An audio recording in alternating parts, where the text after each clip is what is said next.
Parent Entrepreneur Power, conversation number 186. Parent Entrepreneur Power. Wait, what? Entrepreneur Power! This is the podcast for parents juggling the tough choices required for success in business while putting family first. Hi, I'm Mary Catherine Johnson, and I share the ups and downs and dirty truths of profits and potty training while chatting with successful parent entrepreneurs from all walks of life. Are you powered up?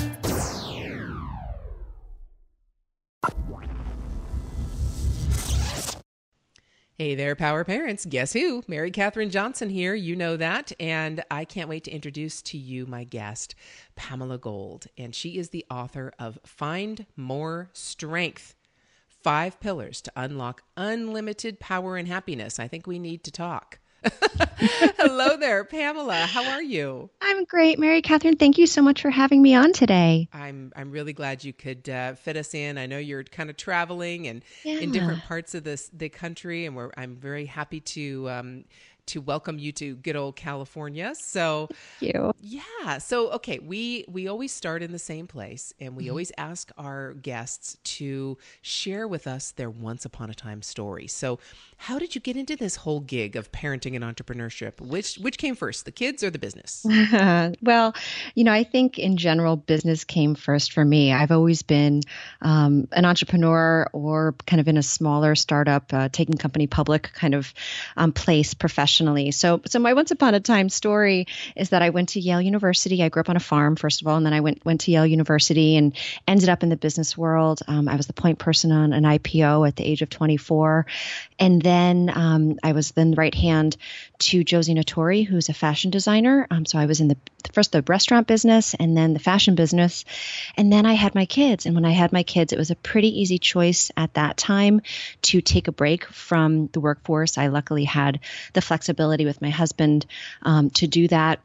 And so I left, the workforce, and I started a parents group, which was, a little kind of business that enabled me to work and use that part of my brain still while my kids were small. And on top of that, I started a fitness business a few years after my son was born, got really into fitness and nutrition and wellness. And then I most recently went back, and it was kind of like a part-time gig, but it was a startup company where I was the president of a behavioral therapy-based food and weight program, and it was a flexible business that allowed me to still, drop my kids off at school, pick my kids up from school. But that was my last job. And then I transitioned earlier this year when I kind of got inspired to write this book and do this work around inner strength. So that's the quick nutshell story of what brought me to where I am today. Wow. Isn't that amazing? I have to tell you, it's pretty common for most of us, especially moms who really want to stay home and raise our kids, that our businesses adapt as our kids adapt and grow. Yep. Isn't that something? Yeah. And I'm lucky that, I've always had a pretty flexible mindset around work, that I always felt like I could do anything. If I ended up, running a company, or if I ended up, consulting for other people's businesses, I always felt like even if I needed to, I could go back and, get a job at a retail. I feel like there's no job that I wouldn't do. Right. So I had that flexible mindset around kind of doing whatever, which I think is a pretty powerful way to kind of be open to things. Yeah, definitely. I agree 100%. I'm one of those, what they call multi-passionate kind of people, right? Where we can kind of put our passions wherever they need to be and really make sense of whatever we need to make sense of. The only thing I probably couldn't do, and I knew this at a very young age when I'm in high school was getting their first jobs, I just couldn't see myself going to work at McDonald's. I just couldn't do that. I don't know what made me not do it, but I just couldn't do it. I understand that. I never worked at a fast food restaurant. I remember my cousin did. She worked at Burger King for a while. I remember she was like the most bright and shiny Burger King worker ever. But I would have worked there. Honestly, my joke when I was at Yale, everyone would run into me. They're like, "You work here too?" Because when I was in college, I had like 6 different jobs because I needed to. Otherwise, I wouldn't have money for anything. Yep. And so I worked in the dining hall. I worked for the sports teams. I waited tables.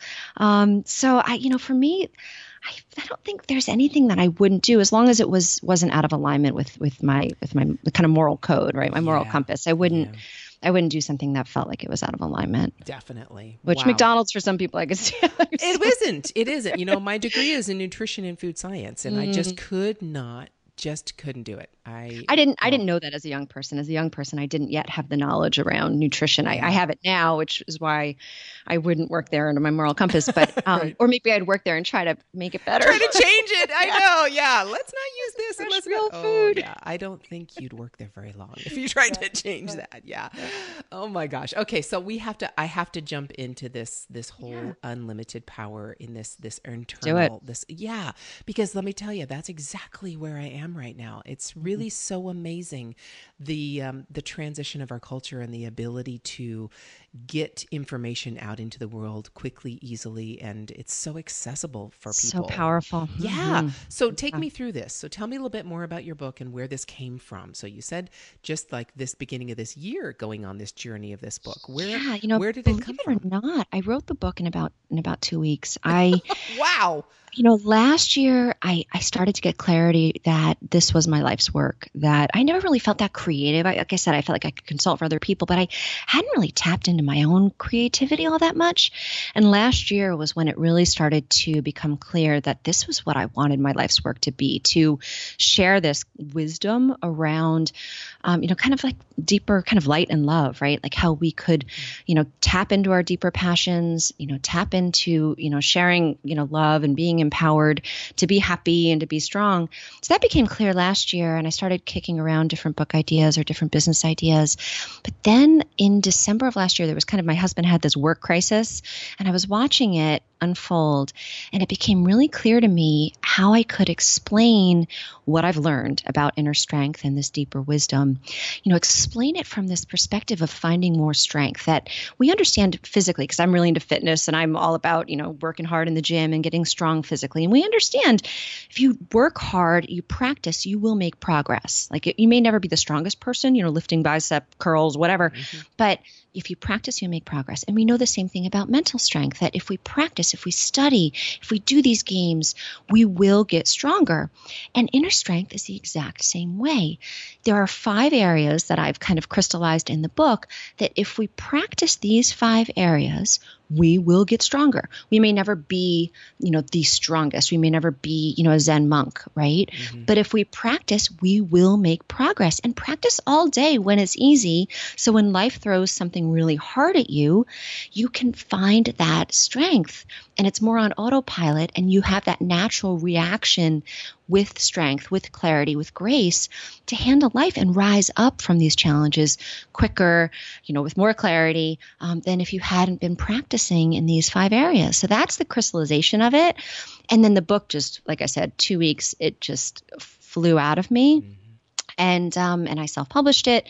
So that's the history of me being inspired. And then the 5 pillars, the 5 areas, I've been kind of working on this for a while because I've always been very systematic. Like I'm a systems and operations kind of person. I was a microbiology and biochemistry major at Yale for a couple of years. So I'm a science person. I'm always trying to break it down to make it as simple and clear as possible. And that's the 5 pillars, and they're 5, actionable areas to practice. And they're not earth-shattering, right? They're gratitude, compassion, courage, surrender, and then openness and curiosity. So those are the 5 areas that I break down and kind of unpack and kind of clarify and talk about areas that we often get stuck in those practices, because I don't think anyone would argue that those 5 things are powerful and good and beneficial. But they're not easy, right? Like gratitude, we can start there. I mean, I don't think anyone would argue about how powerful gratitude is, yet it's hard moment to moment when life throws hard, challenging, painful things at us. It's hard to stay in a place of gratitude as we face that stuff. Yes. Oh my gosh, yes. And I've got to, okay, so I love your idea about practice, because everywhere in our lives, in order to really, I think my whole purpose here on earth is to become a better me, to get deeper and deeper into who I am and uncover it more and more, and just be better at who I am, be a better human being, and thereby being an example to those around me as to how they can do the same. That really, to me, is my purpose here. I love it. Yeah, I'm all for it. Right? Great job. Right? So do that. Yeah. Do more of that. Yeah. In that, though, that takes flippin' practice, right? Right? Practice in every and patience. area. Yes. Yep. In every area. Gentleness. So let's take it down into, this is all about parenting and business, right? So Mm-hmm. in everything we do, in our parenting, Mm-hmm. when you say practice, this was one of the hardest things for my kids to get, because we are a musician family. So I play the cello, and my one son plays the trumpet, and my other son plays the trombone. And so as I would say, have you practiced today? They would get frustrated when they practiced that it wasn't perfect. Right. Right? I mean, this is normal. All of us do this. We expect it. We expect to hear ourselves do what we hear other people do, and it's not perfect, so we get frustrated. Practice does not mean perfection. Practice means practice. Practice means doing it wrong sometimes. Yes. Messy. Keeping a sense of humor through the discomfort, moving out of our comfort zone. Yes. So that, Yeah. really, please, power parents. And you are using such wonderful words for us, Pamela, because we call ourselves power parents. And the reason we call ourselves power parents is because if we are parents and we've gotten a kid through potty training, we have the power to handle anything in business. Mm-hmm. Right? Because that's tough. That's really hard to do. And we've struggled through that and practiced it with our kids. And so we've developed a certain amount of power to be able to handle anything that comes our way. And that's what you're talking about. Practice makes, we always know that makes perfect, but we're not looking for perfection. Practice makes better. I like practice makes progress. I like practice makes progress, right? Yeah. And I think, and what you're talking about around here is skills, right? Like we want to become more skillful around all these different areas of our life. And that's the beautiful thing. We talk so often in life, we are judgmental, and that the fifth pillar is staying open and curious and avoiding that judgmental kind of good, bad, right or wrong, thing that happens in our brain, which is understandable, but we want to try to avoid that because all of this stuff is skills. And like you said, we have expectations. We want things to be a certain way. And I like to unpack the difference between expectations and standards, because having high standards is so important. And keep those, have high standards, but then we want to kind of have this really high degree of warmth and flexibility and patience in the moment to moment practice, right? As we're developing these skills to keep those high standards, keep reaching for the stars, keep shooting for the moon, right? And then as it happens, as it unfolds, really just kind of stay as lighthearted about it, stay as warm and gentle as we're just moving out of our comfort zone and being brave and being vulnerable and working our butt off to become more skillful. It's that whole, I think it was Angela Duckworth, or it may have been both of these books, Peak and Grit. I don't know if you know these two books. Angela Duckworth is you'll love it. It'll add it to the list because it's right up your alley. And the other one is Peak by Anders Ericsson. And I forget, sometimes I get them confused, but it's about effort counts twice in all of this. So our effort, right, as we're becoming more skillful, the more we put in effort, the more our skills will develop. And then the more effort we put in practicing our skills, the more we'll achieve greatness. So effort counts twice. So the more we can keep that effort going, that hard work going, the more our results will be great, right? It seems so simple and obvious, but we forget sometimes that really it's about effort and staying in whatever mindset we need to stay in to keep that effort flowing, right? Yes. Oh my goodness. Yes. I agree 100%. And it's translated to everything we do. Really everything we do, relationships, business, everything. And I love the words you're using, being vulnerable, being brave, because that's really being uncomfortable. That's really what it takes. So the power parents know about this new thing that I'm doing with Messenger. And so Facebook Messenger has now opened up to allow you to do automated messages like you do an email. Yep. And so I have clients, I have a business all around this, because it just clicked for me. It just clicked. I got it immediately and embraced it immediately. And so as I'm talking to people, and I have people who I'm training how to do this, and as I'm talking to people, the parts of this process are very uncomfortable. very uncomfortable because they don't want to be rejected. They don't want to be whatever. So if you're going to talk to people and possibly get new clients, you're going to be rejected, or at least what you think is rejection. It's not really rejection. It's just that this really doesn't fit for that person. And that's totally cool. That's awesome. That means it frees you up for the next person. Right. Not my person. Okay, next person. I know, but it's so hard because not we put taking that it personally. Expectations, taking things personally. That's why courage, and that's why, like, and I hate to, keep bringing it back to the 5 pillars, but the way that relates back, courage is the third, because you have to be brave, obviously, in practice, the skillful navigation around your fear, because fear is coming with us on all this stuff. There's no part that, like, fear doesn't come with us. And there's a purpose for it. Of course, to respect it and pay attention to it and learn from it. And then staying open, like we said before, not being judgmental. And all that's hard, right? All that stuff is so hard.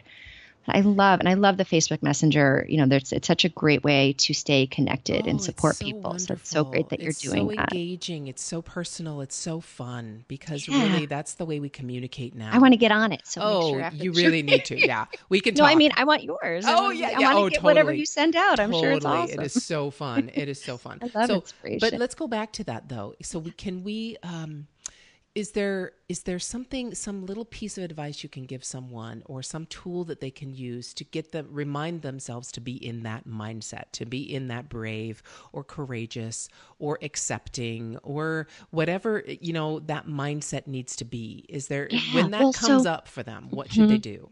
So this is what I do as a basic, tool for myself, or, to help myself remember. So, because mindset and being mindful is all about remembering in the moment. So I've trained myself to be very aware of how I'm feeling, right? Be aware of if I'm feeling, high and empowered and happy and joyful and at peace, that feels high.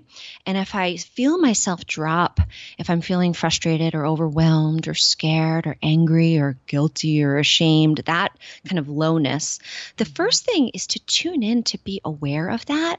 Right. And so for me in the beginning, I was never a jewelry person, but I started wearing jewelry. I started wearing either, a ring that was kind of, annoying because it was like big and it reminded me, or a necklace, mala beads, but something to remind me to pay attention to how I was feeling.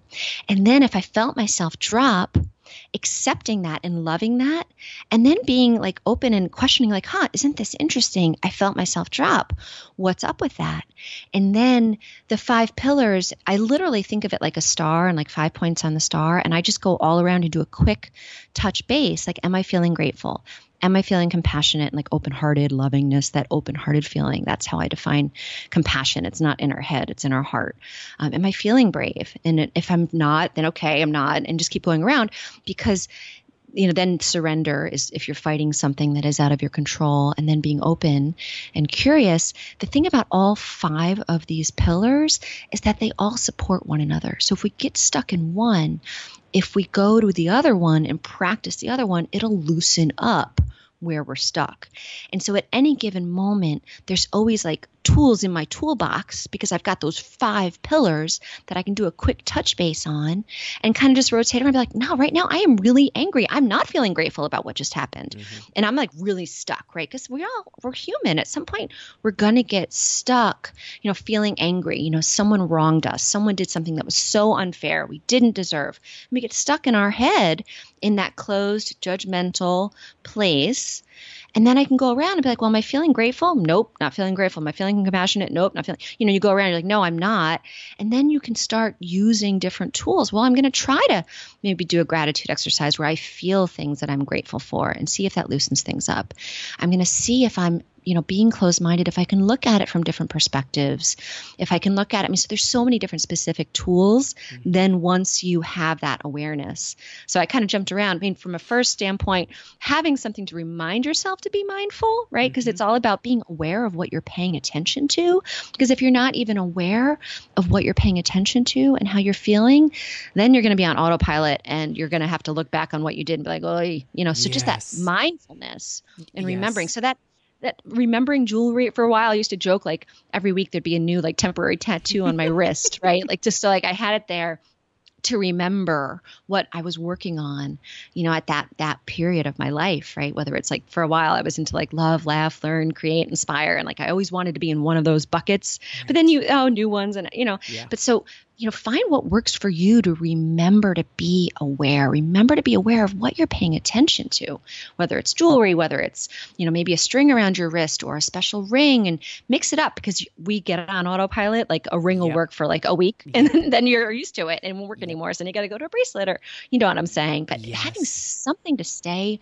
mindful, so you'll even know if you're being grateful or if you're being compassionate, because you won't even be aware of it. You'll just be on autopilot reacting to life instead of responding and driving your own life, making your own life. Oh my goodness, how wonderful. Yes. And that awareness and that mindfulness really does have to be the first step. Because if you're not aware, and if you are just reacting to life, and you wouldn't want to change if that's where you were and you weren't going to be mindful. So, accept that in yourself to start with, that, okay, I'm ready to change this, whatever it is of myself, or I'm ready to change this reaction. I'm tired of always being in that same place and having this same argument, let's say, or having this same issue with my children, or having this same issue with my business, whatever. I'm done with that. I'm ready to change that. And it's only you who are ready to do that. So when you are, be mindful of it. You're right. Yeah. You're so right. Yeah. Be ready to see that about yourself, and then be able to make that change. And I love what you said. It kind of reminded me, or made me think that out of those 5 pillars, let's say if there's one of them that I'm needing to change more than the other, or needing to be more aware of, then I can tap into my strength in another area. Yeah. Right? Yeah, to absolutely. kind of support me in that change. Absolutely. That's why, to me, it's like, it's so simple, not easy, right? No, not easy, but simple. And we always have other areas to keep bouncing around to. I use the analogy, those like mindfulness putty or silly putty tins that are like the silver, aluminum tins that you can't just open from one end. You kind of got to open a little bit, then scooch around a little on the circle and open a little bit more. And you keep scooching around, until you can finally get the top off.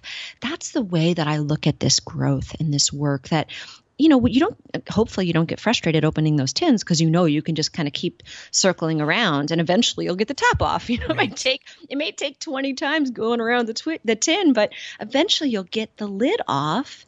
And it's the same way with this inner strength growth, that you just keep scooching around, between gratitude, compassion, courage, surrender, and openness and curiosity. And you keep going around those 5 areas, growing a little bit, growing a little bit, growing a little bit. You get stuck and you keep going around, and you'll make progress, and you will have this opening and this strengthening from the inside out. Patience and perseverance. Yes, true. Brings power. There we go. I love it. There's our new motto. Patience and perseverance brings power. Yes. Okay. Yep. So we didn't find out very much about your family. So how many kids do you have? I have 2 kids. My daughter is 11 and my son is 8, going on 9. But yeah, it is, parenting has been by far, the biggest joy and the biggest opportunity for my personal growth. I've learned so much through being a parent. Our kids make us face our own stuff, right? It's like, oh boy, yeah. Isn't this interesting how my son triggers me? Like, isn't this interesting? And so, I had I've always loved kids, and I was one of those people that was babysitting, 7 days a week from the time I was really young. Actually, I started babysitting when I was in 5th grade. So I always loved kids and was around kids, but nothing really prepares you, for being a parent, having children of your own. And it's been such an amazing intellectual and spiritual opportunity for me to grow. And it's the best job on the planet. I've got to say, one of the keys in doing these interviews with people is that we really are all going on the same journey, but in our own individual path that we create in this life. But really it's very similar journeys to each other. And it's amazing how our parenting cycles reveal themselves in our own lives, and then for those of us who are also entrepreneurs, in our businesses. And, it's not really an accident. The way you explained all the different businesses that you've gone through and periods of your life, how that has taken you now into this culmination of this amazing book. Through the time with your kids being the ages that they are, and the realizations you just shared and said that, it's the way our lives unfold. And thank you so much for sharing that in this book. I can't wait to read it. To be able to take that culmination and grow it, because 8 and 11, boy, oh boy, there's part of life that's going to pretty much explode here pretty soon with your 11-year-old daughter, right? Well, yes. And, I'm so grateful because she is an old soul.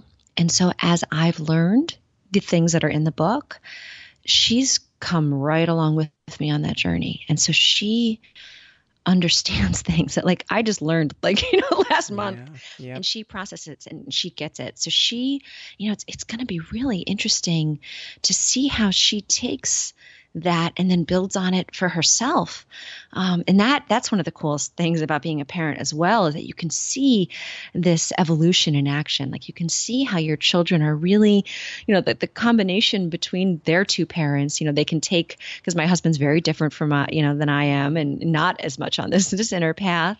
And they can kind of look at both of us and the choices that we've made, and then figure out how they're going to integrate that for their own lives. And it's the coolest to watch them work, right? To do their own growth and their own work. Yeah. My daughter went to sleepaway camp last summer for the first time, and she came home and she's like, Mom, I had so many epiphanies. I can't wait to tell you. And she was like, share. And I'm like, oh my gosh, it's just so good. It's just so good. And then my son's more actually like I was as a little person, just fierce and has to figure it out for himself and doesn't believe anything that I tell him. Right? And I'm like, you go, you do you, buddy. Yeah. And that's why he can push your buttons, Mama. Yeah. But right?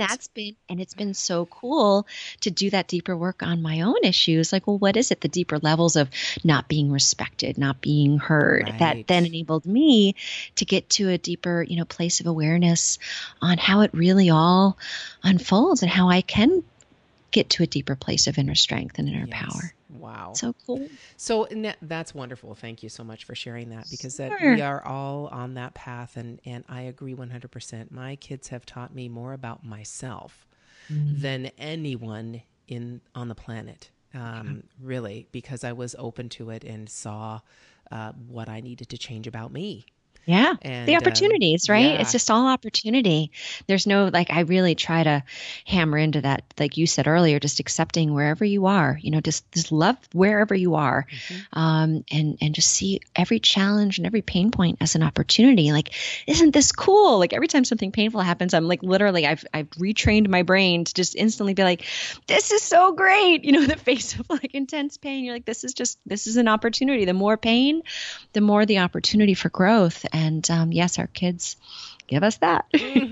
Mine are teenagers, so yep, they definitely are giving me that. And then then we're ready for the exit strategy, right? I have one that's going to be 19 pretty soon, and he's talking about where he's going to go with his life and moving out, and different things about college, and it's amazing. It's an incredible journey. I'm loving it. And the next phase is coming up. It's all a phase, and it's all a growth opportunity. So the next phase is coming up. Oh, and, that's great. I'm hanging on for the ride and loving every minute of it. That's where the surrender, right? You have to practice the surrender. Because you're like, this is not in my control. This is happening. Yes, so you absolutely. I can't freeze them. I can't freeze time. This is happening. This is happening, and I have absolutely no control over it. And if I try to control it, is where it's going to really get me in trouble and not allow me to be available for them. I'm not even trying to control anymore. In the beginning, I was like, wait a minute. You're going where with your girlfriend? What are you doing? Wait a minute. What? And I was, oh boy, that was a big one. But then finding the proper boundaries, right? Totally. Like that's the beautiful, important middle path. I talk about middle paths a lot in my book too, because it's so important to find the middle paths between, the surrender and the appropriate boundaries that finding that. And there's a big, beautiful middle path in all of this. And that's where we want to live, right? Yep, that's where we'd love to live, in the middle, not out on the ends, not in the middle of the wheel, so that we are actually centered. Yes. Yeah. So tell me about how we can use this in business now. I know we're talking about it in our lives, and you've been involved with IPOs and different roles within businesses and an entrepreneur. So how can I, if I'm sitting here thinking about an opportunity that I want to make for myself and my business, how can I apply these pillars to that? Totally. So I'm also doing corporate coaching. Companies have me come in and do kind of their company-wide presentations. And the way that really translates to business, teamwork, integrity, leadership, the buzzwords of what companies need to have in their organizations, to be as powerful as possible, to be as creative as possible, to be as flexible as possible. So these principles, these 5 pillars, are the exact same practices that we need within our organizational structure, because the relationships that we have on our teams in companies are exactly the same as we have in our personal lives. Right. It's based on trust and respect. So the things that we need to practice in order to cultivate the trust and respect, so the organization can really flow in whatever its path is. It doesn't matter if you're, mining salt or designing clothes or running a restaurant. You need the team to come together and be able to have the synergy, so each individual can do whatever their role is, and really be the best team member that they can be. Because in order to manage a team of people, you really need each person to do what you need them to do with as little oversight as possible. I mean, in the perfect organization, each individual would be empowered to use their unique genius to collaborate and improve the whole, right? Right. So the same principles of being, grateful, of being compassionate, of being courageous, being kind of surrendered and going with the flow and not taking things personally. And oftentimes in business, we know, you work on a project and then, it turns out, that project isn't happening anymore, and if you aren't able to just pivot and say, okay, cool, and accept that I may have expected that this project was going to come to fruition in some sort of way that would have benefited, monetarily, right? But instead, it turns out that it was just a learning opportunity and it was a trial run for something else, and not, getting locked in to kind of the expectations that are painful, right? It's all the same stuff that happens professionally and organizationally that happens personally. So all these practices, the exact same practices that empower us professionally in our businesses. Fantastic. So let's take it down to the individual, let's say a solopreneur out there that doesn't really have a team. Sure. So how can they, if they are just a solo entrepreneur really trying to break through to that next level, how can they use one of these or all 5 of these pillars to help themselves grow? Sure. I mean, we could just look at courage, right? And look at skillfully navigating fear. I mean, any entrepreneur knows the amount of fear that we have on a day-to-day basis as we're trying to navigate, our business decisions. Like, what are we going to follow? What sparks joy? How are we going to kind of turn this into something that makes money, right? Because at the end of the day, we need to make money. We need to be able to support our families. So we have to face those fears. And at the end of the day, you said earlier how important our fear is, and that our fear is something that is always telling us something. And it's so important to remember that our fears are telling us something important. And we want to get as close as possible to our fears. And we're talking about not like physical, like a dog is attacking us. I'm not saying get close to that. I'm saying all right, I'm worried about like this partner. Like I'm thinking about, signing on with this partnership so they could, do some of the outsourcing work that I need for my company, but there's something that doesn't feel right. And getting as close as possible to those fears and really unpacking it and getting as much clarity as possible as we can to be on our center so we can make decisions from kind of this clear place as opposed to making decisions from a place of fear. Because at the end of the day, when we are in a place of trust and faith, that's when we make our best decisions. And sometimes it's counterproductive or not counterproductive, counterproductive, but counterintuitive, because it seems like, well, if we just go around trusting everyone, people are going to take advantage of us. But the thing about it is, if we stay in this open-hearted kind of centered place, we are much more intuitive. We are much more tuned in to whether someone is a good partner for us or not. So when we feel like someone might not be a good partner for us, to really get as close as possible to that and really sense, what is it? Am I afraid that, this is taking a risk and that I'm not going to be able to pay the bills if I take this partnership on?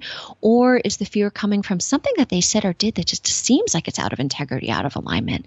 Get as close as possible, because getting out of our comfort zone, when we're just kind of on the surface of it, it all feels the same. It just feels uncomfortable. Right. So we need to get to a deeper place of information around, where is this discomfort coming from? And to take it back to parenting, this is the perfect analogy, because my son last year, I remember I was trying to take him to a Taekwondo class. And right before, he was like, Mom, my inner siren's going off. And this is something I taught the kids when they were little, that like, we trust our inner siren. Because if you suddenly are around someone and they feel like you can't trust them, you want to listen to that and be super aware. Right. So he's like, Mom, my inner siren's going off. I don't want to go to Taekwondo. And I was like, all right, dude, let's talk. Yeah. Is your inner siren going off because there's a threat? Like, is it possible? Like, I'm going to be there with you. Like, is there any way that there's actually like a threat from Taekwondo? Or is it that in his case, it was like his ego and like trying something new and not being good at it, being vulnerable. Right. I'm like, so what's going on with your inner siren? What's it telling you? Get close to it. And he like took a minute and he's like, oh yeah, you're right. It's that I'm scared that I'm not going to be good enough, that, people might not like me, might laugh at me. And I was like, all right, well, there's no threat in that. I mean, you're going to grow from this. So this time, this is what your inner siren's telling you. So we're going to Taekwondo, buddy. Like, sorry, But it's the same thing for business, right? As we get close to decisions and we're starting to feel really uncomfortable, to figure out, well, what part of me is uncomfortable? Is it my ego? Is it my fear around scarcity, that there's not enough? And really unpack that, because that's clouding our judgment, and we want to be as clear as possible around making decisions. Amen. Amen. All right, Power Parents, I hope you heard that. I hope you heard that very clearly, loud and clear, because it was that exact ability to, just like we talked about earlier, pay attention and be mindful of ourselves. That is exactly what Pamela's talking about. And once you're mindful of that, and once you unpack that, I love that word, and really get to know that, then you can move forward from it. But if you just keep saying, I don't know why I never have enough money. I don't know why I'm constantly getting in debt. I don't know why this isn't working. I don't know why I don't have any sales. I don't know why. I don't know why people aren't subscribing to my email list or whatever, or my messenger list. If you just keep saying that and stop there, you will not go further. You need to unpack it. You need to get deeper and understand yourself and see where that's coming from. And two things specifically that you mentioned, that you touched on, that made a huge difference in my next step. It actually catapulted me. Totally just went over that probably 5 walls that I could have spent a lot of time trying to break through. I just catapulted over. And two things that did that is, number one, getting over the scarcity mindset of money. Really stopping myself from having that whole money scarcity mindset, and just accepting and believing that, yes, there is enough money out there. It will come to me if I keep doing the things that I know are giving other people benefits in their lives. It will happen. Mm-hmm. And it did, just by that change in mindset. Mm-hmm. And then number 2, getting over that ego of fear of rejection and fear of people not liking what I say. And now one of my number 1 mottos is, I embrace, I inspire, I invite people to reject me. I invite it, because those people who reject me aren't part of my community. And that's good. I want them to go find their own community. Yeah. If it's not mine, that is absolutely wonderful. It's no judgment on them or me. Yeah. It just is, they're not part of where I'm going. And so I invite that rejection now. Yeah. And now, like, they may be someday too, right? Like, that's right. Who knows? Like, just now is not the right time. And you just keep planting those seeds and seeing what sprouts. And it's like, okay, those seeds didn't sprout. That's cool. Yep. And who knows, who knows? And that's the 5th pillar of openness and curiosity. It's like, who knows what's going to happen? But if you don't take action, if you don't get close, like you said, unpacking the fears, like, who knows what's going to happen? You got to do that work and get in there and face that discomfort. Like, that's the thing. You got to get close to the discomfort. And sometimes you're going to find things about yourself that you're like, ooh, gosh, yeah, that's not get fun. all in that stuff. Yeah, exactly. Yeah, if you're listening to us and you've gotten this far, then thank you for hanging on. But if you think that this is just personal work, and it's just woo-woo, and it's just something that isn't going to be tangible for you, I really need you to hear me that you can use this in a tangible way in your business. So I just told you 2 things. So the thing around money, but the 3 things that I say to myself every day: I invite people to reject me. I embrace the uncomfortable part of the process. Whatever the process is good. There's going to be a part of it that's uncomfortable. And it's usually, like you just mentioned, Pamela, it's usually the messy middle. It's usually the middle part that's just, I don't know where it's going, but I'm just going to trust that it's going to be there. And you embrace that uncomfortable part of the process. And I only act on that which helps me change the world. So those 3 things have helped me be very, very clear. And if I add your 5 pillars to that, they all fit together perfectly. Yep. Yes. Absolutely. I love it. I love all the things you're saying. Wow. Okay. So Pamela, is there one last piece of advice for that person that's still kind of rocking back and forth on the fence, and they're not quite sure whether they want to jump in or jump to the next level, or whether they should embrace this next uncomfortable thing or get closer or mindful, whatever they're rocking back and forth, not sure of? Is there any last piece of advice you'd give that person? I would just say that there's nothing more important than what we choose to believe is possible. So just to get to that deepest place of like, what do I really believe is possible? And just keep that as open and positive as possible, right? Because that's the openness for growth. That's literally, like, sometimes it's just a sliver of openness, but we need to keep that openness for growth. So we have to believe, even it's just a little bit possible, but that deep, just what do I really believe is possible? Yeah. Wow. All right, Power Parents, you've got it. And I highly recommend checking out this book. I love talking to you today, just for that whole idea of possibility and openness, because there is so much that's possible in our lives that we're not tapping into and not accepting. But really, we do need to take the baby steps to get there. Yeah, it isn't a possible about work. leap. Yeah. And there's a lot of hard work, right? Work your butt off. Yeah. Yeah. But enjoy that. Again, like you said, enjoy that discomfort. Enjoy that hard work. Like, enjoy that. It's juicy, It's what makes life interesting. That's for sure. Otherwise, we don't have a milquetoast kind of life. Yeah. Well, I got to put some cinnamon on that milquetoast, please. You're great. Thank you so much, Mary Catherine. This has been such a pleasure. You are a gem. Just so grateful for this time today. Thank you so much. Right back at you. Definitely. I can't wait to see how this book does and see how many people's lives you impact. I really, really appreciate that. So enjoy your day, and hey, we're gonna have you back on after a little bit of progress in this whole thing, and see how it's manifested itself. You never know. I love it. Thank you so much again. You have a great day.